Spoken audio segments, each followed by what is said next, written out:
apologise for the lateness. Unfortunately, we had a technical itch. Zoom was not playing nice this morning, and I don't know why. So instead, we've jumped onto Be Live, and hopefully that is going to be a little bit more robust. So, Ladey Adey, thank you so much for joining the call this morning, the love sales, hate selling business owner interview. Really chuffed to have you here. I was reading the bio that you sent me, and as I'm reading it, I'm thinking, good God, this lady's really, really, really important. I need to kind of, wow, international speaker and online pioneer and publisher, and oh my God, I can't wait to get started. So I was going to give the audience a couple of minutes to join us. And yeah, guys, if you've got any questions for Ladey, this is your opportunity to find out about writing your own book. Ladey, I'm pretty sure we'll give you a few pearls of wisdom. But then obviously, if you want to go a lot deeper, you are going to have to connect with her after the video. But most certainly, if you do have any questions about putting your story into print, even whether it's digital print or normal print, then Ladey Adey is the lady. Oh God, Ladey Adey's the lady. I'll tell you what, I'm a poet and I don't even know it. This is the lady who's going to help you get your story out there. So, Ladey, let's get started. I know you're a busy lady. So, please tell us, even though I've said it many, many times today, what do you do for a business? My business, I'm a publisher and an author, and it's my job to get your story into print. And I just love making books. I love words, I love authors, and putting the two together is what I do. So if you've got even a gem of an idea, tiniest bit of an idea, I will take that and work with you until it becomes a book. Might take about a year, but that's fine. And we promise our authors 100% control, 100% copyright, and 100% of the royalties. Whoa! So that is the important thing. I like it. So when you say you help someone, because I know that, I know one of the biggest problems that a lot of business owners have is that they hate writing. It's like, just writing out a shopping list is a big thing for a lot of them. So to ask them to kind of sit, because writing it's quite a you have to put effort in. You can't just write and be blasé. If you're going to write something meaningful, you unless you've got the qualifications and you know where the words go, commas, it can be quite an ordeal for some people. I mean, do you do the writing for them, or do you kind of give them suggestions as to how they can maybe deliver that message? We're not copywriters, but there are people out there who do that. We are interested in the uniqueness. We're interested in your particular story. So that has to be authentic. Particularly using it as a business book, because you're saying you're an expert in the field, and people will view you as the expert. So they want to know what it is that they need to know to learn from, or what you experience that they want to. But it doesn't have to be that difficult, because you can actually talk your book. So you can use any app which records. So for instance, Zoom, you can record on Zoom, you get an MP3 file. Then you put that in something called Otter, which is brilliant, otter.ai. Otter, let me just write that down. Otter.ai, which does the transcript for you free. Whoa! You're scaring me now. Free? I know. So you don't have to use Rev. You don't have to use Rev or Temi, although they're good. But you can do it and get your transcript for free. And it seems to be really good. It picks up on accents and really does do a good transcription. And then would it work? Would it work with my Brummy accent though? Because sometimes when I'm talking, you say, some of my words would roll into each other, you say. So I'm not sure whether Otter could be able to pick me up. Like, I think there's some Brummy otters there too. So you're fine. You're fine. I'd love to meet a Brummy otter. So. Obviously, you must have had some inspiration for the business. What was it that made you think, right, I've got to help others in terms of getting their story out? What was the inspiration behind it? What was it? It was my first book, actually. I wrote my first book called Unfrozen back in 2014. And that came by something that happened to me unexpectedly and was really, really painful. I was CEO of a charity and they wanted me out. So I was suspended and I had 8 months of thinking why. And I still to this day don't know quite why, but that is what happened. So I was going to write a book all about what a CEO does when they're suspended, what help they need, how they get through it, how they make sure they don't get bitter, and how they don't go to looking for revenge or get in all that defensive mode, but how they get to the other side of it. So I wrote Unfrozen and it wrote itself, but it was a very different book. And it became a bit of a faith book as well. And it was autobiography. And it was also, I used the analogies from Frozen's, from Disney's Frozen. Okay. I love that film. And it really helped me through that difficult time because it's all about let the past be the past. It's all about, not letting fear get in the way and getting through things. So I used that a lot in the book. So I wrote that. My daughter did the illustrations for me. She only got about 2 weeks' notice. And she that's what kids are for. Short minute stuff, last minute stuff. Get it done. I brought you into the world. I paid your education. Let's have some payback. Absolutely. And she did a brilliant job. And I was with an American publisher. Yeah. And then our second book was a colouring book, actually, based on the reflections of Unfrozen. And again, Abby Rose did the illustrations, and it did well. But I was working with people who didn't understand typesetting. Now, I did typesetting back in the 90s when I was employed in a technical publications department. So I know how to set a book out, how you use the space, and not worry about white space and get it looking really, really good. So I ended up telling them what to do. So I was teaching them what to do and paying them for the pleasure. It is not a great business model, no. That's amazing. Hey, look, if there's anything that you need to do, I'm more than happy to be paid for the pleasure. Yeah, you learn through your mistakes, but it was a learning curve. It was a learning curve. From the sounds of it, that book on Frozen, it sounds to me like that was almost very much a therapeutic journey for you in terms of, I suppose, unlocking emotion, and I suppose how you felt.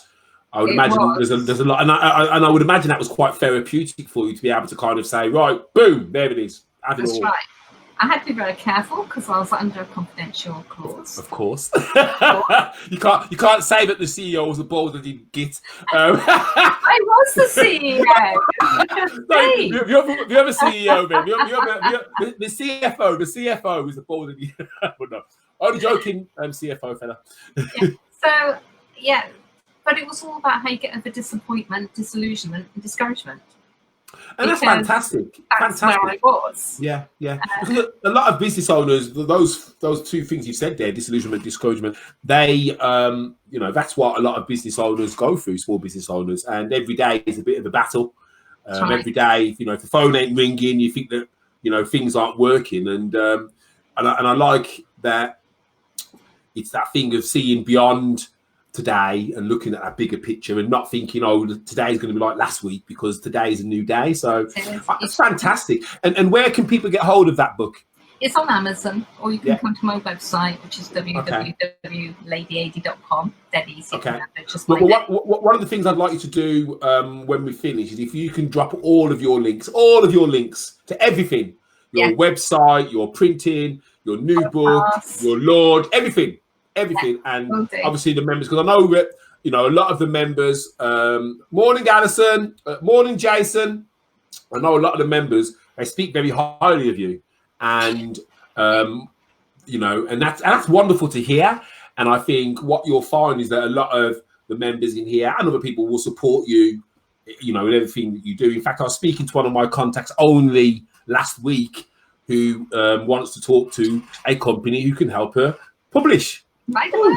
So I've given her your details. Now I don't know if she's been in touch, but hey, you're the person I'm thinking of if someone says I want to write a book.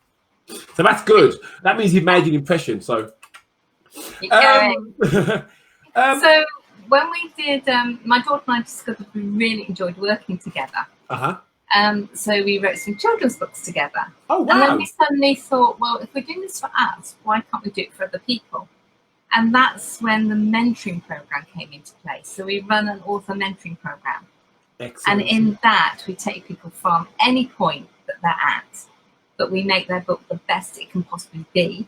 Wow. And help them through. We've got the t-shirt now. The book just coming out, Successful Business Networking. This is my Is that lady on front? Is that you? Is that you? It's very nice, that does, doesn't it? Hey? Fantastic. And that's my 8th book, so I know the process now. How long did it take you to do that? Well, that took me 6 months. I was expecting to do it in 3. Lockdown arrived in March, April this year. We all thought, that's it, nothing's going to happen. I didn't think I was going to get any clients. I was totally wrong. So Absolutely. I just thought, okay, I'll write a book and I'll write about what's happening in the business networking world, because we changed it. We changed history by everybody going online and discovering they can make business work by doing the networking online. I think for a lot of people, this has been, I think Madonna used the word, a great leveler, but it has been an eye-opener for a lot of people in that they now realise that the only control that they have in life is the control they have on themselves. And if you really want to be in charge of your destiny, it is about creating those assets like books, like having your own business, which generate that income without you relying on the man who, at the drop of a hat, could put you on furlough or make you redundant. So, you saying about, before we were going to be quiet, I actually think that you're probably really, really busy going forward now, forever and a day, because you're right, the world has changed, and a lot of people are thinking about doing things in a different way now, and they are looking for opportunities. And we have to adapt, and I think small and medium enterprises and businesses are really good at adapting, whereas the bigger boys have all their red tape and their own protocols and different levels, so they can't adjust quite as quickly. Yeah, they can't move. Yeah, I really feel for the brick and mortar businesses. Yes, because they are having such a tough time. Oh, it's unreal what they're going through at the moment, and I don't want to talk. I don't want this to be a COVID conversation, but what's going out at the moment is very confusing for a lot of people, which doesn't help. But we'll end that there. So, Ladey, tell us about some of the challenges that you've had to overcome in the business. It's the learning curve, the biggest learning curve, because the big boys in publishing will obviously tell you their secrets, so that you have to find it out yourself. And that's why I like the fact that authors first, publishers second. Yeah. So we learnt the deal. Yeah. We joined the association called ALI, which is Association for Independent Authors. Right, They are really get some good stuff from them. Association for Independent. Yeah, it's called ALI. Again, I'll give you that link. Yeah, that'd be great. And again, just for the members, so we can go and have a look and it's actually the Alliance for Authors, Independent Authors is what it stands for. And we discovered, where you get your ISBN number from, and the importance of the ISBN number. Put that into my podcast, but the ISBN number is this the barcode, isn't it? Yeah, the number on the back of the book. That's the ISBN number. And without that, it's not a published book. It's just a printed book. So that's quite different. It's the publisher who owns that. So if you're self-publishing, you need to own that. Or if you're working with somebody like me, I give the authors 100% control. So I let them have that. Because otherwise, somebody will say, I want to turn it into an audiobook, and the publisher can say no. Or they'll say, I want to take chapters and make them lead magnets on my website, and the publisher can say no. And I know, it's their work. I get really cross about that because I just think, oh my God, it's an author's work. They should be able to do what they like with their, it's their copyright, it's their words. They should put it where they want. Guys, guys and gals, I told you that she was going to come out with some pearls of wisdom, and that is one of the biggest pearls you're going to find outside of the Atlantic Ocean. When you get onto Kindle Direct Press or other places and they say, we can give you a free ISBN, do not take it. Do not take a free one, because the person who owns that is not you. It will be them. Wow. So either get your own through Nielsen's, wow, or find the publisher who will say to you, yeah, I take that, but I will give you that control. Well, Lady, all I'm going to say is, I mean, that little pearl there, guys, I don't know if you caught it, but, you know, the ISBN number, you need to ensure if you're writing your own book and you're self-publishing that you own that ISBN. Obviously, Lady can give you much more detailed information around the whys and the hows, but I've just learned something new. So, told you there'd be some pearls, didn't I? Hey, I told you all there'd be some pearls. And also, with that, you can get onto Amazon. You can't get onto Amazon or into bookshops without it. Oh. And it means your book gets lodged with the British Library in this country, or the Congress, Library of Congress in America, and every country has their own, what's it called? Organization? No, I got refractory in my head, and it isn't, but depository. Have their own depository. Yeah. And it's legal.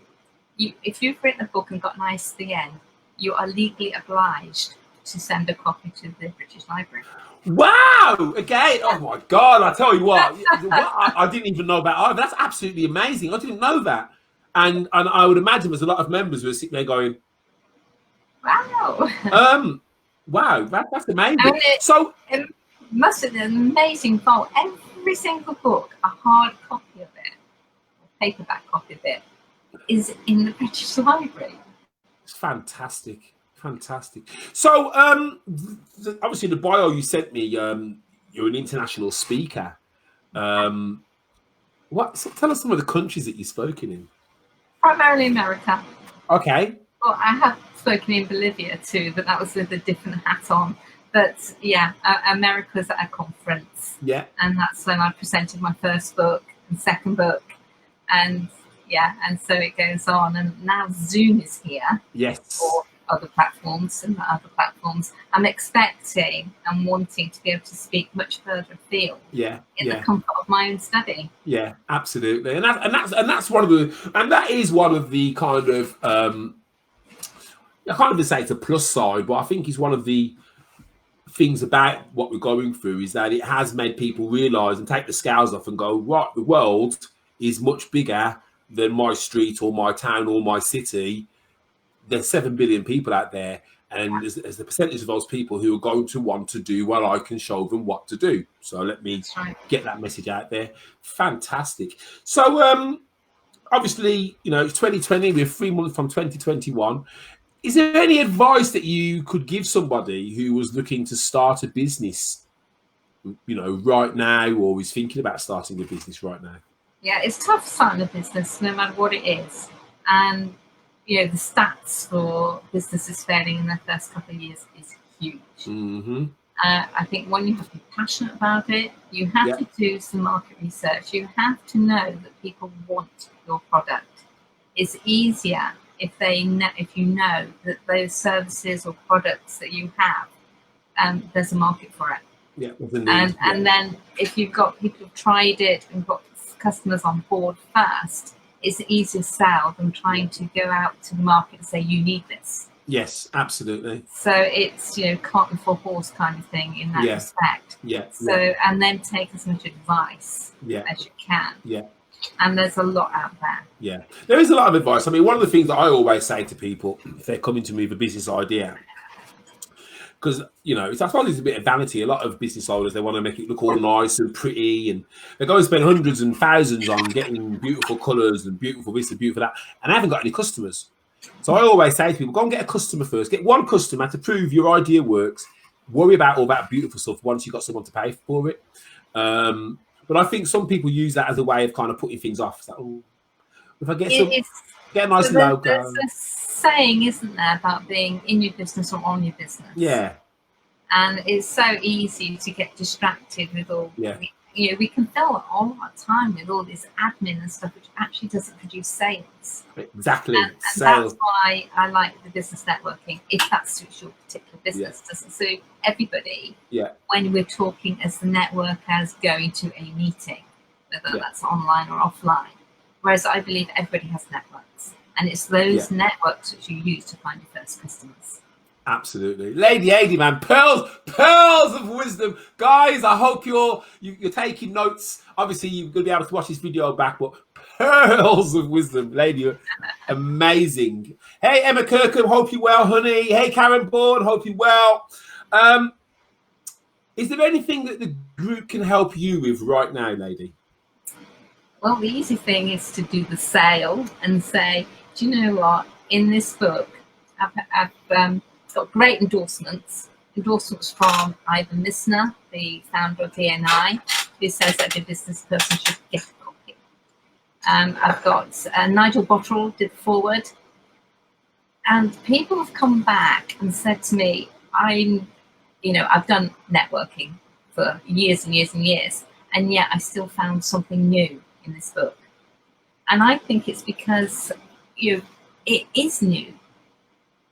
This whole Zoom, this whole online video conferencing, because people just think, well, I just take the old in-person networking philosophies and stick it on screen. And my view is actually there's different nuances, there's different protocols, there's different rules, and we're developing those as we go along. Yeah. So your business needs to get it right. And because people are judging, people are looking at you in this tiny little screen, but they're still looking at you and thinking, do I like them? Yeah. Do I trust them? Do I want to do business with them? Yeah. So the like, no trust thing comes in, and I'm saying, yes, you can do. But if you're eating on camera, I don't want to do business with you. Oops. Have you been watching me? If you're eating in a face-to-face, it doesn't faze me, because we'll probably be eating together. But on screen, it's like, no, don't do it. Yeah, yeah. Oh. Put your camera on. I've got to be honest. There has been a few times where I've overrun with clients, and I've had to have a kind of lunch in between sessions. So I kind of go like, yeah, but we still see you. And then I talk like this. What about? So just say, I'm going to have a bite to eat, but I'm just going to put I'm listening, but I'm going to put my stop video on, so you can't see me watch me eat. So you can't see me eating and feel hungry because I'm eating this beautiful burger.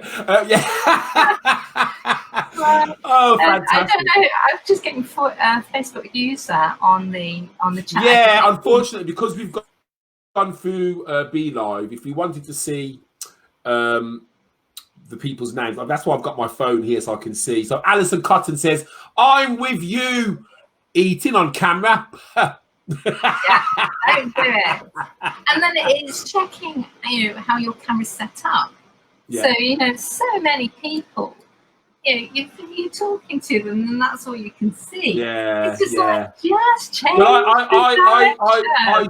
I do have to get my lighting sorted out, because at the moment I've got a window next to me which gives you, but then if I don't have my light box, then literally you can't see me. So and I can't get it quite right in this room. I'm going to probably adjust things again just to see if I can get it spot on. So have you got your window in front of you? I've got the on the PC, so I've got the large screen in front of me. Yes. Yeah, and is the sun in front of you? No, I've got a window at the side. At the side, yeah. But I have got a light ring. I've got. Just so you can see it. Take it to the camera. One of these. Ooh! I want one of those. It's only a tenner, and it works really well. I'd probably making sure that the light doesn't reflect off my specs, because that is annoying too. But, yeah, it happens. We can't trying to get the best of everything. And so it's knowing the technology, it's doing your best, and it's making this space your business card. So I haven't got it on the bottom here, but usually I have Ladey Adey, publisher of your book, or Ladey Adey, publisher. As I say, I mean, Zoom let us down, unfortunately. So Zoom let us down. Okay, well, ladies, listen, we'll wrap things up. We'll have a little debrief afterwards. Guys, thank you so much for joining us today. If you're watching this on replay, you will be able to connect with Ladey. She's going to put all of her links in the video in the comments. So you'll be able to go and check her out, check out her website, check out her new book, check out the launch. She's got a launch going on, guys. A launch, a champagne launch. So everyone who registers will get a glass of champagne delivered to their house before the launch, so we can all sip together. We can all sip together. Ladey, thank you so much for joining us, and I look forward. Most certainly, you've definitely given me some inspiration regarding writing the book. I do believe I have several stories inside of me, more stories rather than business stuff. Some real kind of humdingers, but we'll talk about that offline. And guys, thanks for joining us, and we'll catch up with you all later. So it's goodbye from me, and it's goodbye from me and the old wave. Yay!